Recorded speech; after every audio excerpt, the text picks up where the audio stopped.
3.5 ഓവറിൽ 8 റൺസിന് 6 വിക്കറ്റ്. 6 വിക്കറ്റാണോ 8 റൺസാണോ അങ്ങനെയുള്ളൊരു പെട്ടെന്ന് കണ്ണ് ഒരുമാതിരി ആവുന്ന രീതിയിലാണ് ശരിക്കും സ്കോർ ബോർഡ് കാണുമ്പോൾ തോന്നുക കേട്ടോ. അങ്ങനെ കാരണം 8 റൺസിന് 6 വിക്കറ്റ് അങ്ങനെ അടുത്തൊന്നും ഞാൻ കണ്ടിട്ടില്ല കേട്ടോ ഒരു മാച്ചിലും. അന്ന് ആറാറിന്റെ മാച്ചിൽ ഇതുപോലെ ഒരു 4 വിക്കറ്റൊക്കെ അടുപ്പിച്ച് പോയായിരുന്നു, 3 റൺസ് അങ്ങനെയൊക്കെ ആ ഒരു റേഞ്ചിൽ. പക്ഷേ ഇത് 8 റൺസിന് 6 വിക്കറ്റ് എന്നുള്ളൊരു തകർച്ച ഉണ്ടല്ലോ, അത് വല്ലാത്തൊരു തകർച്ചയായിട്ടാണ് ഫീൽ ചെയ്തത്. പ്രത്യേകിച്ച് 3.5 ഓവറിൽ അതും 2 ബൗളേഴ്സും കോമ്പറ്റേറ്റീവ് ആയിട്ട് വിക്കറ്റ് എടുത്തുകൊണ്ടിരിക്കുകയാണ്, നമ്മുടെ ഭുവനേശ്വർ കുമാറും അതുപോലെ തന്നെ ഹേസൽവുഡും.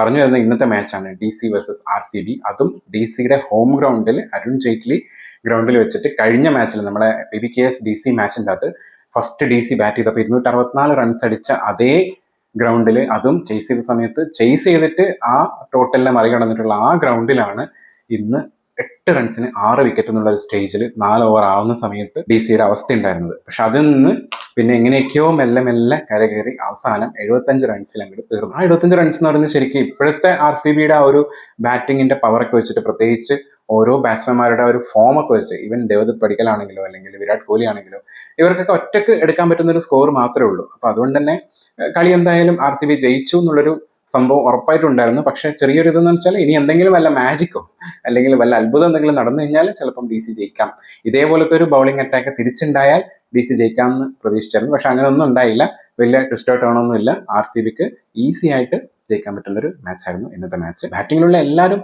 വൻ തകർച്ചയിലായിരുന്നു കേട്ടോ. അതായത് ആരും വന്ന് നിൽക്കുന്നില്ല, ഒരു റണ്ണോ അല്ലെങ്കിൽ ഡക്ക്, ആ ഒരു സ്റ്റേജിലായിരുന്നു വിക്കറ്റുകൾ പോയിക്കൊണ്ടിരുന്നത്. ഇപ്പം ടോപ്പ് ഓർഡേഴ്സിൽ നോക്കിക്കഴിഞ്ഞാൽ ഇന്ന് പരക്കാണ് ഇറങ്ങിയത്, ആള് ഡക്കിലാണ് പോയത്. KL രാഹുൽ ആണെങ്കിൽ ഒരു റൺ എടുത്തത്, നിതീഷ് റാണെ ആണെങ്കിൽ ഒരു റൺ എടുത്തത്, സമീർ റിസി അഗെയിൻ ഡക്കാണ്, സ്റ്റബ്സ് 5 റൺ എടുത്തപ്പോൾ നമ്മുടെ ക്യാപ്റ്റൻ അക്ഷർ പട്ടേൽ എടുത്തത് ഡക്കാണ് വീണ്ടും. വേറെ ഒരു വഴിയില്ലാണ്ടായപ്പോൾ ശരിക്കും DC അവിടെ ഇമ്പാക്ട് പ്ലെയറിനെ ഇറക്കേണ്ടി വന്നു. അഭിഷേക് പോറൽ 33 ബോൾ ഫേസ് ചെയ്ത് 30 റൺ എടുത്തുള്ളൂ.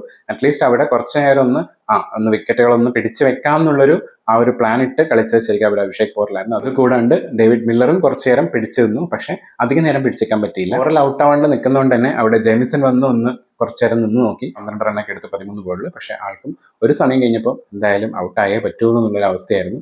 അങ്ങനെ എല്ലാവരും ഒന്ന് രക്ഷാപ്രവർത്തനങ്ങൾ, പ്രത്യേകിച്ച് ഡെഡ് എൻഡിലുള്ള പ്ലേയേഴ്സ് ഒന്ന് രക്ഷാപ്രവർത്തനം നോക്കിയെങ്കിലും അവർക്ക് ഒരു പരിധിക്കപ്പുറം ചെയ്യാൻ പറ്റിയില്ല. കാരണം ടോപ്പ് ഓർഡേഴ്സ് പോയി കഴിഞ്ഞാൽ അറിയാമല്ലോ, നമ്മൾ IPL കാണുന്നൊരു അവസ്ഥയാണ്. കാരണം ഏതൊരു ടീമിന്റെ നോക്കിക്കഴിഞ്ഞാലും, പ്രത്യേകിച്ച് നല്ലോണം അടിക്കുന്ന ഒരു ടീമിന്റെ ടോപ്പ് ഓർഡേഴ്സ് പോയി കഴിഞ്ഞാൽ പിന്നീട് അങ്ങോട്ട് എപ്പോഴും മാച്ച് ഈ ഒരു സ്റ്റേജിലോട്ട് എത്താറുണ്ട്. അതിപ്പോൾ 1-2 മാച്ചസ് നമ്മൾ കണ്ടിട്ടുണ്ട്. പക്ഷെ ഇന്നത്തെ അവസ്ഥ കുറച്ചും കൂടി ദയനീയമായിട്ട് ഫീൽ ചെയ്തു. Bhuvneshwar Kumar all time favourite, അല്ലെങ്കിൽ എപ്പോഴും നമ്മൾ എടുത്തു പറയുന്ന ഒരു ബോളറാണ്. അദ്ദേഹം 3 ഓവർ ബോൾ ചെയ്തപ്പോൾ 5 റണ്ണ് മാത്രമേ കൊടുത്തുള്ളൂ കേട്ടോ, 3 വിക്കറ്റ് എടുക്കുകയും ചെയ്തു. നമ്മുടെ ഹേസൽവുഡ് ആണെങ്കിലും 3.3 ഓവർ ചെയ്ത സമയത്ത് 4 വിക്കറ്റ് എടുത്ത് 12 റണ്ണ് വിട്ടുകൊടുത്തു. നമ്മുടെ റസിക് സലാമും റൊമാരിയോ ഷെപ്പേർഡും അത്യാവശ്യം റണ്ണ് കൊടുത്തിട്ടുണ്ടായിരുന്നു. പക്ഷെ നമ്മുടെ റസിക് സലാം ഒരു വിക്കറ്റ് എടുത്തിട്ടുണ്ടായിരുന്നു. നമ്മുടെ ഭുവനേശ്വർ കുമാറിനെ പറയുമ്പോൾ തന്നെ സുയാഷ് ശർമ്മയും 4 ഓവറിൽ 7 റണ്ണ് കൊടുത്തിട്ട് ഒരു വിക്കറ്റ് എടുത്തിട്ടുണ്ടായിരുന്നു.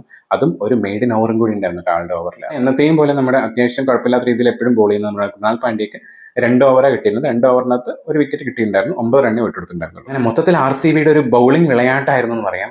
ആര് നന്നായിട്ട് ബോൾ ചെയ്യുന്നു അല്ലെങ്കിൽ ആര് കൂടുതൽ വിക്കറ്റ് എടുക്കുന്നു, ആര് എക്കണോമി പിടിച്ചെറിയുന്നു എന്നുള്ളൊരു അതിന്റെ ഒരു കോമ്പറ്റീഷൻ ഭയങ്കരമായിട്ട് നടന്ന പോലെ ഫീൽ ചെയ്തു. അതുകൊണ്ടാണ് ശരിക്കും ഇന്ന് 75 റണ്ണിന് ഓൾ ഔട്ട് ആക്കാൻ പറ്റിയത് DCനെ. ഈ 75 റൺസ് ചേസ് ചെയ്യാന്ന് പറയുന്നത് പുഷ്പം പറിക്കുന്ന ഒരു ലാഘവത്തോടെ ശരിക്കും RCBക്ക് ചെയ്യാൻ പറ്റുന്നതാണ്. ബേത്തലും വിരാട് കോഹ്ലി ആയിരുന്നു ഓപ്പണിംഗിൽ ഇറങ്ങിയിട്ടുണ്ടായിരുന്നത്. ബേത്തല് ആ ഒരു ആവേശം കയറിയിട്ടാണെന്ന് തോന്നുന്നു, വേഗം കടിച്ച് ജയിപ്പിക്കാന്നുള്ളൊരു കളി കളിച്ചത് കൊണ്ടാണെന്ന് തോന്നുന്നു. 11 ബോളിൽ 20 റൺ എടുത്ത് ഔട്ടായി. പക്ഷെ വിരാട് കോഹ്ലി അവിടെ തന്നെ നിന്നു. കാരണം ആൾക്ക് ഇന്ന് 11 റൺസ് എടുത്തിരുന്നെങ്കിൽ 9,000 റൺസിന്റെ ആ ഒരു നാഴികല് കടക്കുന്ന ഒരാൾ ശ്രദ്ധിച്ച് കളിച്ചു. അതിനുശേഷം പിന്നീട് 2 സിക്സ് ഒക്കെ അടിച്ച് കളി ആളുടെ കയ്യിൽ നിന്നാണ് ശരിക്കും ഫിനിഷിംഗ് ടച്ച് ഉണ്ടായിരുന്നത്. പക്ഷെ ദേവദത്ത് പടിക്കൽ അഗെയിൻ കഴിഞ്ഞ മാച്ചിൽ എവിടെയാണോ നിർത്തിയത് അതിന്റെ അതേ ഫോമിലാണ് ഇന്നത്തെ മാച്ചിലും കളിച്ചിട്ടുണ്ടായിരുന്നത്. 13 ബോളിൽ 34 റണ്ണും 3 4ഉം 3 6ഉം ഏകദേശം സ്കോർ എന്തോ ഒരു 200 മേലെ ചേസ് ചെയ്യാനുണ്ട് എന്നുള്ളൊരു സിറ്റുവേഷനിൽ കളിക്കുന്ന പോലെയാണ് ശരിക്കും ദേവദത്ത് പടിക്കൽ കളിക്കുന്നുണ്ടായിരുന്നു. ടോട്ടൽ പവർ പ്ലേ കഴിയുമ്പോഴേക്ക് തന്നെ മാച്ച് കഴിഞ്ഞതുകൊണ്ട് അധികം ബോളേഴ്സിനൊന്നും ബോൾ അറിയേണ്ടി വന്നില്ല.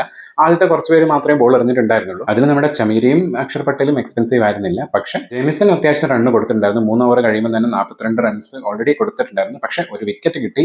ആ വിക്കറ്റിന്റെ ക്രെഡിറ്റ് ശരിക്കും കംപ്ലീറ്റ്ലി ജെമിസൺ അല്ല. കാരണം എന്ന് വെച്ചാൽ നട്രാജിന്റെ ഒരു കിട്ടിലൻ ക്യാച്ച് ആയിരുന്നു എടുത്തിട്ടുണ്ടായിരുന്നത്. ആ ഒരു ക്യാച്ചിലാണ് ശരിക്കും ആ ഒരു വിക്കറ്റ് കിട്ടിയിട്ടുണ്ടായിരുന്നത്. ക്യാച്ചൊക്കെ എടുത്തു കഴിഞ്ഞ് നമ്മൾ നടരാജൻ പവർ പ്ലേ ഒക്കെ കഴിഞ്ഞതിന് ശേഷം ബോൾ എറിയാൻ വരുമ്പോഴേക്ക് ലാസ്റ്റത്തെ ഒരു 3 ബോൾ ചെയ്യുമ്പോഴേക്ക് തന്നെ കളി ജയിച്ചിട്ടുണ്ടായിരുന്നു. അതുകൊണ്ട് തന്നെ ആൾക്കധികം ബോൾ ചെയ്യേണ്ടി വന്നില്ല. എന്തായാലും ഇന്നത്തെ മാച്ച് ഒരു കംപ്ലീറ്റ്ലി ബൗളിംഗ് ഡോമിനേറ്റ് ചെയ്തൊരു മാച്ചായിരുന്നു. ഇങ്ങനത്തെ മാച്ചൊക്കെ ഇടയ്ക്ക് വരുന്ന പ്രതീക്ഷിച്ചിട്ടുണ്ടായിരുന്നു. അപ്പോൾ ആ ഒരു മാച്ച് ഇപ്രാവശ്യം വരും ചെയ്തു. എനിക്കൊന്ന് ഈ സീസണിൽ തന്നെ ഏറ്റവും കുറവ് റൺസാന്ന് തോന്നുന്നു ഈ ഒരു 75 റൺ എന്നുള്ളത്. പക്ഷെ ഇതിന് മുന്നത്തെ സീസണിലൊക്കെ ഇതിനേക്കാളും കുറവ് റൺസിലൊക്കെ ഓൾ ഔട്ട് ആയിട്ടുണ്ട്. പക്ഷെ എന്നാലും ഈ ഒരു സീസണിൽ കുറവ് റൺസ് തന്നെയാണ്. അതും നല്ല രീതിയിലുള്ള ഒരു ബൗളിംഗ്, ഭയങ്കര ഡിസിപ്ലിൻഡ് ആയിട്ടുള്ള, അല്ലെങ്കിൽ അത്രയും എക്സ്പീരിയൻസ് ആയിട്ടുള്ള, അവരുടെ എക്സ്പീരിയൻസ് കറക്റ്റ് കാണിച്ചിരുന്ന ബൗളിംഗ് ആയിരുന്നു ശരിക്കും എല്ലാവരും ചെയ്തിട്ടുണ്ടായിരുന്നത്. അതിൽ എടുത്തു പറയേണ്ടത് തന്നെയാണ് നമ്മുടെ ഭുവനേശ്വർ കുമാറും അതുപോലെ തന്നെ സുയാഷ് ശർമ്മയും. ഒരു വിക്കറ്റേ കിട്ടിയെങ്കിലും നമ്മുടെ സുയാഷ് ശർമ്മയും കുഴപ്പമില്ലാത്ത രീതിയിൽ തന്നെയാണ് ബോളുന്നത്. അതുകൊണ്ടാണ് ആളുടെ പേരും കൂടി എടുത്തു പറയുന്നത്.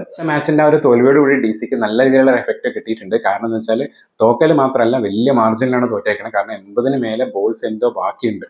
അപ്പൊ അത്രയും ബോൾ ബാക്കി നിൽക്കെ ആ ഒരു കളി ജയിക്കുക എന്ന് പറയുന്നത് ബിഗ് മാർജിനുള്ള വിന്നാണ് ശരിക്കും RCBക്ക്. അതിൻ്റെതായുള്ള ബിഗ് മാർജിനുള്ള ലോസ് നമ്മുടെ ഡി സിക്ക് കിട്ടിയിട്ടുണ്ട്. അപ്പൊ അതുകൊണ്ട് തന്നെ അത് നെറ്റ് റൺ റേറ്റിനെയും അതുപോലെ തന്നെ സ്ഥാനമാനങ്ങൾക്കൊക്കെ ക്ഷതയേൽക്കാൻ സാധ്യതയുണ്ട്.